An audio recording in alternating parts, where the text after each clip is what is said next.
আপনারা দেখছেন রূপসী বাংলা টেলিভিশনের নিয়মিত প্রতিবেদন। পড়ছি আমি রুমানা।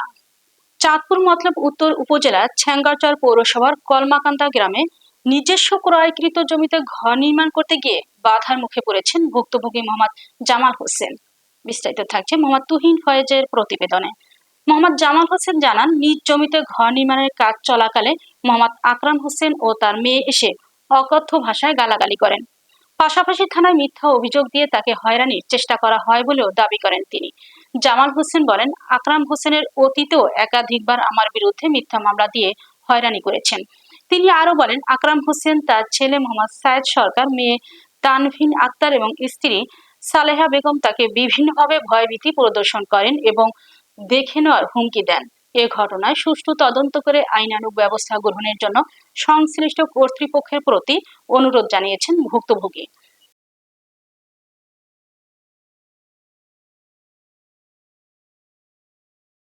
না না, আমি জানি যে হোসেনের ছেলে সুজনের টিকা ওনারা কিনছে। কে কিনছে? কিনছে ওই রত্নায়। হ্যাঁ, এই পর্যন্তই আমি জানি। তো এই কয় বছর ধরেই মানে এরা লইয়া গন্ডগোল করা।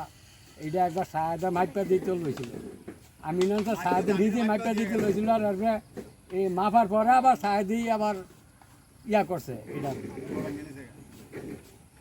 ইয়া করছে মানে কথা বলছেন, এরা মানে দিত না এই পর্যন্তই। এরপরে কেস কালাঙ্কার সরকার এই পর্যন্ত জানি। বাইয়ের ফাইলে তো বাইয়ের এইটা ফরাজ করছে না, ফরাজ কইরা বইনেরা যেদুর ভাই হেদুর আর বাইয়েরা যেদুর ভাই হেদুর বাইয়ে গো বাই তো মারা গেছে। বাইরে দিয়ে দিছে, বাইরটা তো পাইবো, বাইর সন্তান তো না পাইবো। এনো ভাই না, কোনো ভাই জানো ভাই হেনো দিয়ে দিছে। ওই যে সরকার ভাই এনো পাইবো না, কি লিগে? না না না, সরকার বসুন্ধরে নিছে তো, জায়গা নিছে তো। শতাংশ জায়গা নিল কেমবে? বিএসএ করতে বাইরের নাম আছে, বিএসএ করতে বাইরের নাম আছে। পায় না, পায় না। কইলে খেলা বইল কোনো কাম হইছে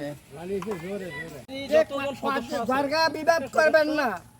আমি যদি ফান আদালতে ফান নিবেন, আপনি ঘর তুলবেন, কোনো সমস্যা নাই। আদালত তো তিনটা আমরা ঘর করছিলাম, এটা ঘর করার পরে তারা ঘরটা নিয়ে গেছে রাত্রে আইসা। ঠিক আছে, কারা? বাদী পক্ষে, বিবাদী পক্ষে আবুয়া শাহেদ। শাহেদ কি করেন? শাহেদ সেনাবাহিনীর একটা কর্মকর্তা আর কি, যে কোনো একটা ইয়ে আছে। সেনা সদস্যের পরিচয় কি এলাকায় কোনো মব সৃষ্টি করে? হ্যাঁ, বহুত কিছু করছে। থানায় গিয়ে এখানে কি হয়েছিল? কেন পুলিশ আসছিল আজকে? এখানে পুলিশ আসছে আসলে থানায় যায়, ওনারা অভিযোগ করছে, অভিযোগের ভিত্তিতে আসছে। অভিযোগ ওনারা ইতিপূর্বে অনেকবার করছে, যেগুলো মিথ্যা অভিযোগ, বানোয়াট সব কিছু। বানোয়াট মিথ্যা অভিযোগ, হয়রানিমূলক অভিযোগ করে পুলিশে হয়রানি করে, মাঝখানে আমাদেরকে হয়রানি করে, কাজে বিভ্রান্তি সৃষ্টি করে, বাধা তৈরি করে। এই উদ্দেশ্যে মূলত ওনাদের এইগুলা। এটা হলো আপনার কিনার সম্পত্তি? কেনা সম্পত্তি 21 সালে আমরা। কার কাছে কিনছেন? আমরা আসিফ মাহমুদ, আসিফ মাহমুদ আকরাম হোসেন আহমদের ছেলের কাছে কিনছেন। আর ওনারা দাবি করে মানে কোন? ওনারা দাবি করে যে এটা ওনাদের বোনের কাছ থেকে লিখে নিয়েছে, যেটা আসলে জালিয়াতি একটা দলিল করছে। এটা তো কোনো বন্টন নাম্বার বা এরকম কিছু আছে, কোনো উল্লেখ আছে দলিলে? না না না, যে ওই জায়গারই ওই জমিটা, এটা ওনারা তাদের বোনের কাছ থেকে বোনের অংশটুকু লিখে নিতে পারে, ভাইয়ের অংশটা লিখে নিতে পারে না।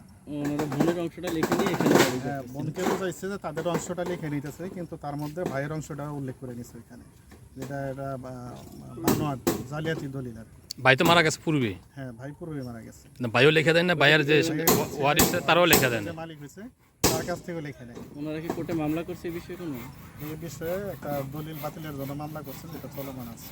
এটা এখনো চলমান।